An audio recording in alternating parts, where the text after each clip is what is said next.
एक आखिरी सवाल है, बातों बातों में जिस तरह इन्होंने सियासी बातें कही, इनसे एक सवाल है साहब, महंगाई जो है आसमान छू रही है।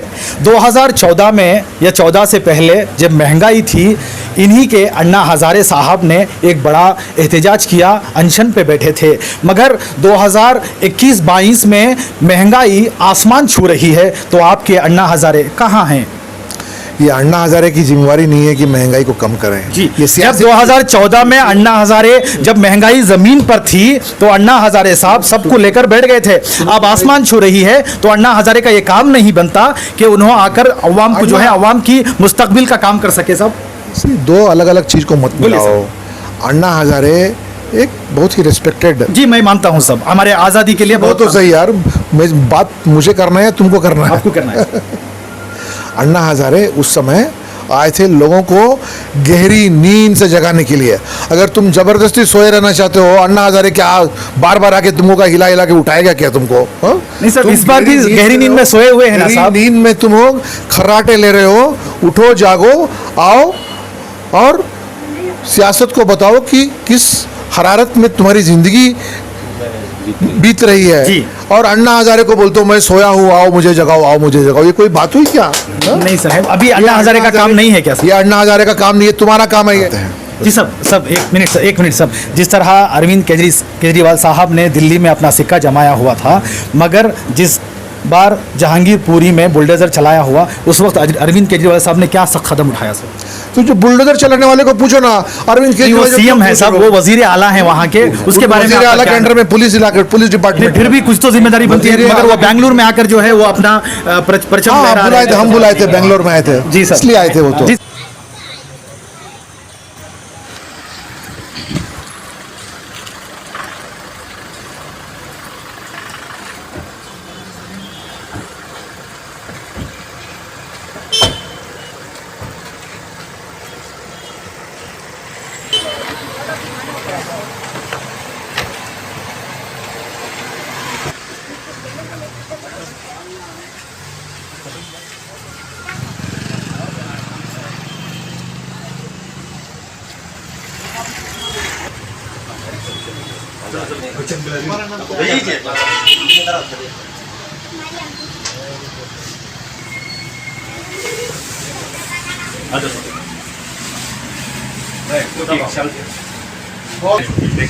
बैठूंगा नहीं, खड़े खड़े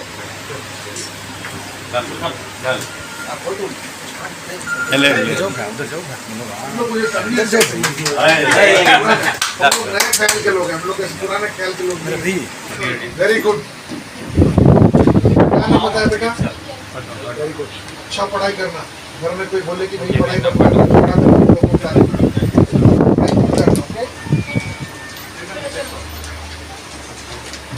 वेरी गुड बेटा।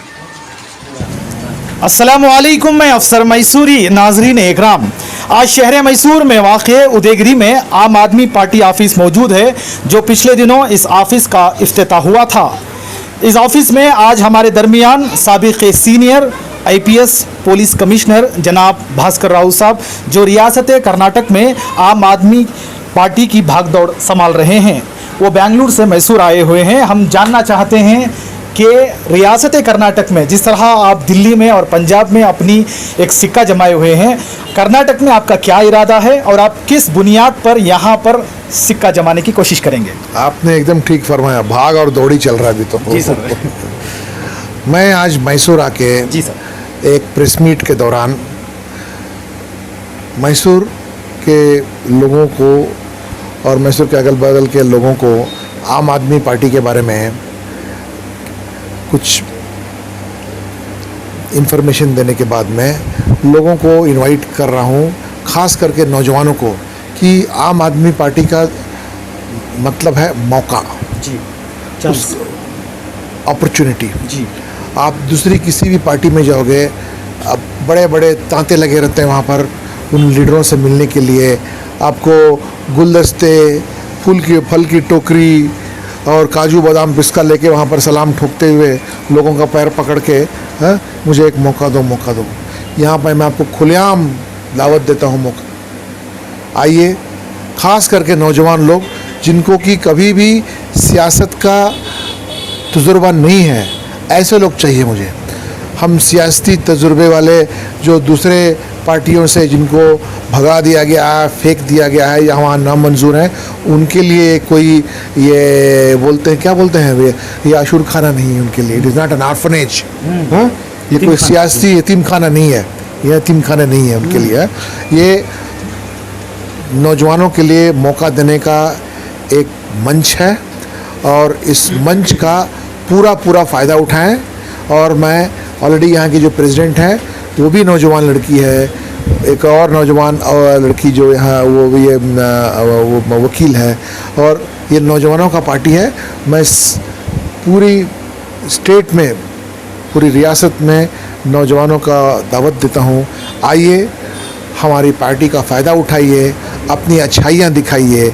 इस पार्टी में ना आपको पैसे की ज़रूरत है, न ही आपको ताकत की ज़रूरत है, ना आपको मज़हब की ज़रूरत है, ना आपको ज़ात पात दिखाने की ज़रूरत है आपको इसमें। जी सर, एक यहाँ पर इस तरह सवाल आता है, आपने अभी बताया कि किसी किस्म की कोई सिफारिश की ज़रूरत नहीं है।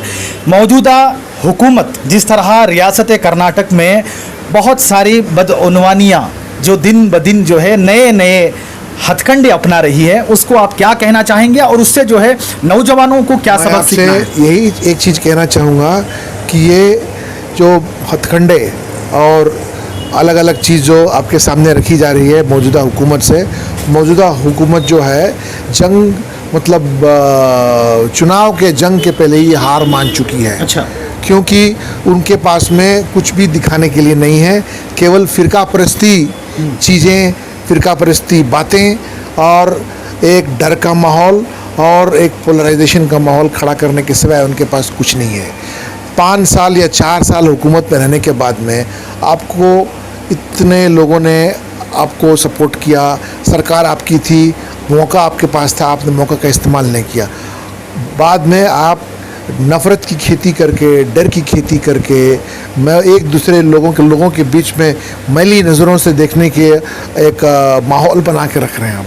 सो मैं आपसे यही कहूँगा, 2 चीज़ बहुत अहम तरीके से मैं मुसलमानों को कहना चाहूँगा कि आपको अलग अलग तरीके से बहकाया जा रहा है। सिर्फ मुसलमानों को कहना चाहता हूँ? हाँ, मुसलमानों को कहना चाह रहा हूँ जी, क्योंकि आप हथकंडे बताए ना अपना, तो उनके लिए बता रहा हूँ। नहीं, ये तो ऑलरेडी जो माइनॉरिटी है, जो अक़लियत है, उन लोगों को सुनो तो सही ना। अभी आपको सामने ऐसे ऐसे फ़िरका परस्ती चीज़ें दिखाई जाएगी, बताई जाएगी, जिससे कि आप बहकावे में आके आपको खून खौलेगा कि इस्लाम खतरे में आ गया है, मुझे इस्लाम को बचाना है, मुझे ऐसा करना है, वैसा करना है। खुदा न खास्ता ऐसा बेवकूफ़ी कहीं मत करो। इस्लाम अपने जगह पर बहुत ही मजबूती से अलग अलग मुल्कों में बसा हुआ है। तुम अपना काम करो। मैं केजे हल्ली, डीजे हल्ली में भी वही देखा कि आपको बहकाने के बाद में आप कोई बेवकूफ़ वाला काम करोगे, कहीं जाके किसी में गाड़ी में आग लगा दोगे, किसी को मारोगे, तोड़ फोड़ करोगे, बोलोगे इस्लाम खतरे में है, मैं ये करूँगा वो करूँगा।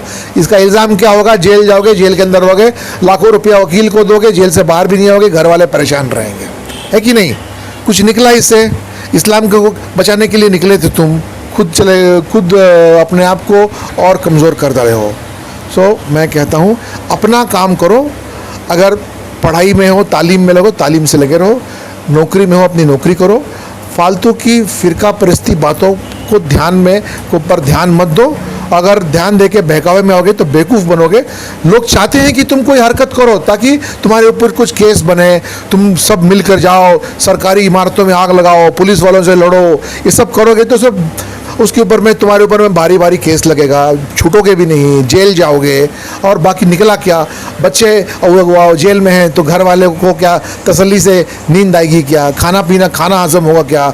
ईद मना पाएंगे क्या वो लोग? कुछ नहीं कर पाएंगे। ये एक चीज़। दूसरी बात, ये जो तुम्हारे मुट्ठी में लेके घूमते हो वो सेल फ़ोन, ये सेल फ़ोन में जितना जहर है, इतना जहर है कि तुमको बैठे बैठे तुमको शैतान बना देता है। और तुम समझते हो फिर से कि मेरा मज़हब खतरे में है, मेरा ये खतरे में है, वहाँ मुझे ये करना है, मुझे कुछ नहीं। सबसे बड़े खतरे में तुम हो अगर बेवकूफ़ी का कोई काम कर बैठोगे। तब पढ़ाई करो, नौकरी करो, 4 लोगों को नौकरी दो, अच्छा परिवार बसाओ, अपने घर वालों को, अपने परिवार को, बच्चों को, अपने घर में जो बड़े हैं उनकी परवरिश करो। मैं तो यही कहना चाहूँगा, क्योंकि अगर कोई भी बेवकूफ़ी वाली हरकत से करने जाओगे तो खुद इसका इल्ज़ाम भुगतोगे, कोई आके तुमको नहीं बचाएगा।